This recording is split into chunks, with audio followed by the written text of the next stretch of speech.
A paz do Senhor. Eu sou o professor Jonatas. Seja bem-vinda, minha irmã, bem-vindo, meu irmão, a mais uma aula aqui no nosso canal. Nós vamos dar continuidade ao nosso curso de Escatologia Bíblica, a doutrina das últimas coisas. Em escatologia, nós estudamos eventos proféticos, estudamos profecias que se cumpriram e profecias que ainda vão se cumprir. Na aula de hoje, eu queria falar com você sobre um tópico: revelação progressiva. Anote aí no seu caderno. Revelação progressiva. O que isso significa? Em primeiro lugar, eu preciso entender que a Bíblia é a palavra de Deus. Tem pregador que diz assim: a Bíblia fechada é um livro, mas aberta é a palavra de Deus. Isso não é verdade. A Bíblia fechada ou aberta é a palavra de Deus.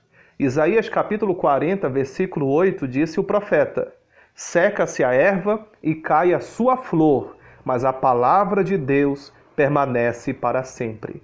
Quem ensina que a Bíblia fechada é um livro comum, mas aberta é a palavra de Deus, é a teologia chamada neo-ortodoxia. Nós não cremos nisso. Eu creio na teologia clássica, ortodoxa, que afirma que a Bíblia é a inerrante, a infalível e a suficiente palavra de Deus. A Bíblia Sagrada, irmãos, é a revelação de Deus para a humanidade. É a revelação de Deus para o homem. Tudo o que é necessário para a nossa salvação eterna está contido nesse livro. Esse livro é a palavra de Deus. Agora, eu preciso dizer um detalhe. A Bíblia é a revelação de Deus. Só que, diferente do que muitos crentes possam pensar, a Bíblia não caiu pronta do céu, arrumadinha, perfeitinha. Tem crente que pensa que a Bíblia caiu prontinha do céu no colo da igreja. Isso não é verdade. Essa revelação de Deus, a revelação de Deus para o homem não se deu de forma completa ao mesmo tempo. Deus não revelou tudo de uma vez. Ele foi revelando progressivamente. Por exemplo, vamos analisar um caso. Vá comigo lá em Gênesis capítulo 3. É o capítulo que registra a queda da humanidade. Em Gênesis capítulo 3, o Adão, o cabeça da raça humana, ele era ali o nosso representante federal. Ele estava ali nos representando. Ele foi o primeiro homem criado por Deus. Adão, ele tomou a decisão de desobedecer às ordens de Deus. Adão pecou. E quando ele pecou, ele caiu espiritualmente. Ele foi separado de Deus, porque o pecado separa o homem de Deus. E uma vez que Adão pecou, o pecado entrou no mundo.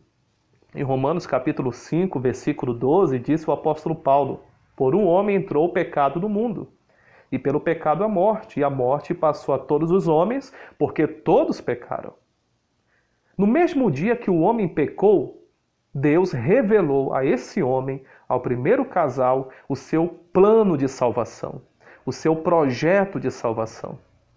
Em Gênesis capítulo 3, versículo 15, leia na sua Bíblia, leia o texto sagrado. Deus disse a si mesmo para a serpente, que na verdade era o próprio diabo incorporado ali na serpente. Deus disse assim: porei inimizade entre ti e a mulher, entre a tua descendência e o seu descendente. O descendente da mulher vai ferir a tua cabeça. Isso é o que os teólogos chamam de proto-evangelho, ou primeiro evangelho. A primeira vez que o evangelho foi pregado foi ali em Gênesis capítulo 3, versículo 15. É a primeira vez que Jesus foi anunciado.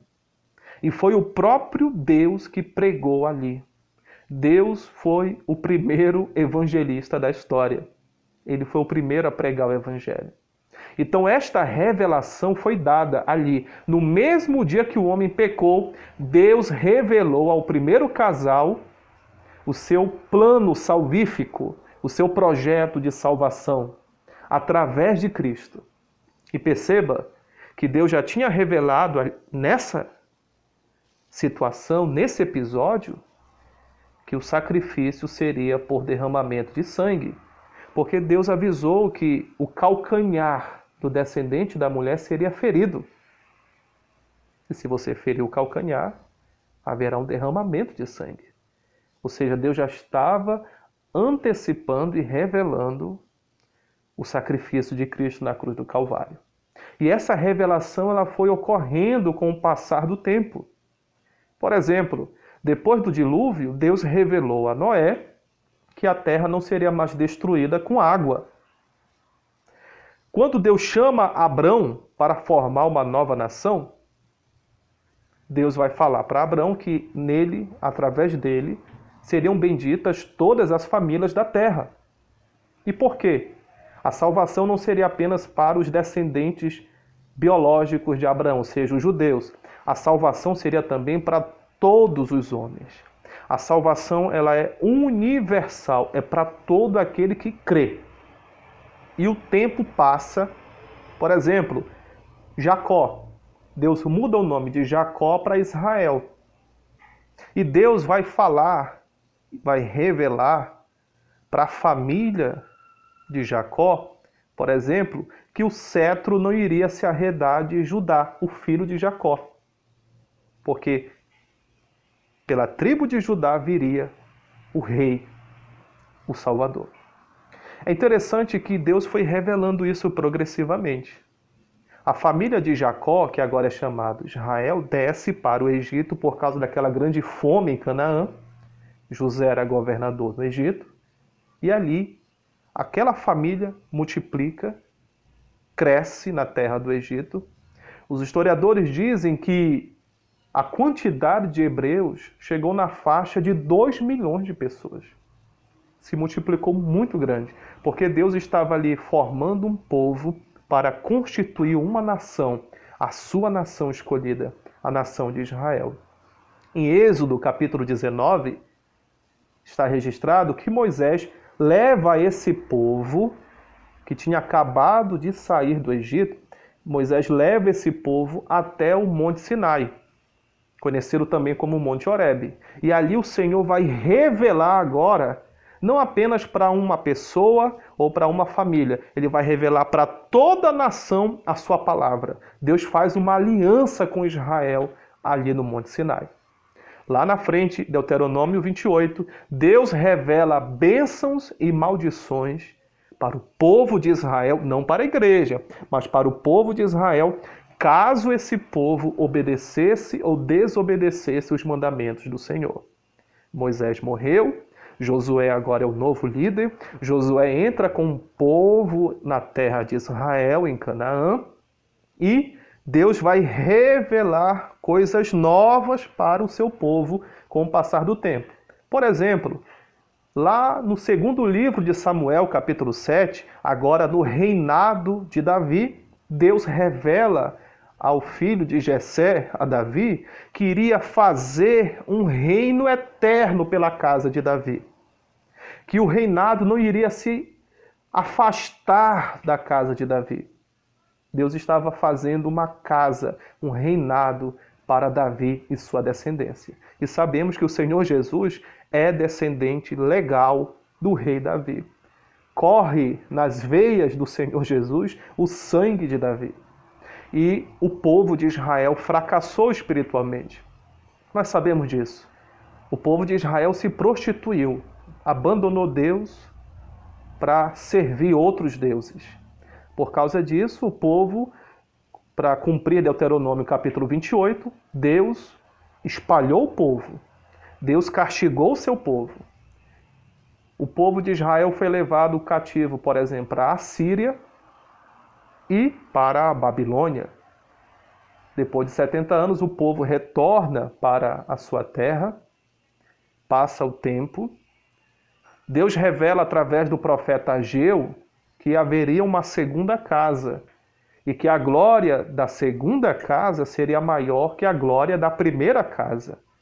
A segunda casa, que foi o templo construído agora na liderança de Zorobabel, inclusive esse templo estava de pé nos dias que o Senhor Jesus viveu, porque nos dias de Jesus o templo foi reformado pelo rei Herodes. E é curioso, por que a glória da segunda casa seria maior que a glória da primeira casa? A glória da segunda casa, irmãos, ela foi lá. Em João capítulo 1, versículo 14, disse assim o apóstolo: o verbo se fez carne e habitou entre nós, e vimos a sua glória, glória esta como do unigênito do Pai, cheio de graça e de verdade. O verbo de Deus encarnou. Jesus, ele foi lá em Israel. Ele veio para o que era seu, ou seja, para o seu povo, mas os seus não receberam, os judeus. Em João capítulo 4, Jesus falou para a mulher samaritana que a salvação vem dos judeus. Jesus é judeu. Só que Jesus ele foi rejeitado pelo seu povo. Leia na sua Bíblia, Mateus capítulo 21, versículos 42 e 43, está escrito lá: a pedra que os construtores rejeitaram se tornou a principal pedra de esquina. E ele complementa, ele fala assim para os seus compatriotas, para os judeus: eu estou arrancando o reino de vocês e dando para um outro povo que vai produzir frutos. Ou seja, o reino de Deus não é só para Israel. A salvação não é só para os judeus. O próprio João Batista falou em Mateus capítulo 3, para os judeus que estavam ali, principalmente para os fariseus, saduceus, que Deus pode fazer dessas pedras filhos de Abraão. Porque a salvação não é só para eles. Deus falou para Abraão que nele seriam benditas todas as famílias da terra. A salvação é universal. Então perceba que Jesus ele vai revelar coisas novas. A revelação ela é progressiva. Por exemplo, você sabia que os apóstolos não sabiam, nem passava pela mente deles, a igreja, que iria existir uma igreja? Em Mateus 16, 18, Jesus disse: eu edificarei a minha igreja e as portas do inferno não prevalecerão. Eles não sabiam disso, da igreja, porque era um mistério oculto. Em Efésios capítulo 3, versículo 10, o apóstolo Paulo diz que a igreja era um mistério oculto, escondido, que nem os profetas, os antepassados, os santos do Antigo Testamento, eles nem sabiam da existência da igreja, e foi revelado ao apóstolo Paulo. Então esse assunto, revelação progressiva, é fundamental para que você e eu entendamos a escatologia. Não esqueça que a escatologia é semelhante a um quebra-cabeças. A gente precisa ir montando as pecinhas, uma por uma, para montar o cenário, para se tornar compreensível para nós esse assunto chamado escatologia, a doutrina das últimas coisas. E um ponto importante, o arrebatamento. Você sabia que os judeus não sabiam de arrebatamento? Você sabia que os discípulos não conheciam sobre o arrebatamento? Paulo fala em 1 Coríntios capítulo 15, versículo 51. Eis que vos digo um mistério. Nem todos dormiremos, mas transformados seremos todos.